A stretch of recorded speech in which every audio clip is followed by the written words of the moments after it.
Welcome to another Simple Dad Snapchat tutorial. In this video, I'll show you how to pause a Snapchat Spotlight video. So as you know, like TikTok, if you tap on a video, it'll pause it.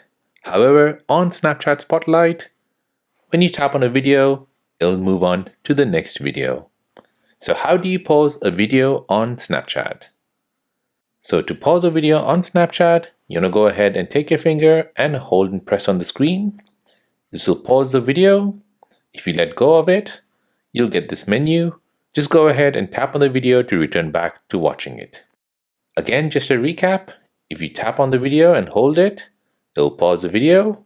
Once you lift it, you'll get this menu. Go ahead and tap on the video itself to return back to watching it. So there you go, that is how to pause a Spotlight video on Snapchat.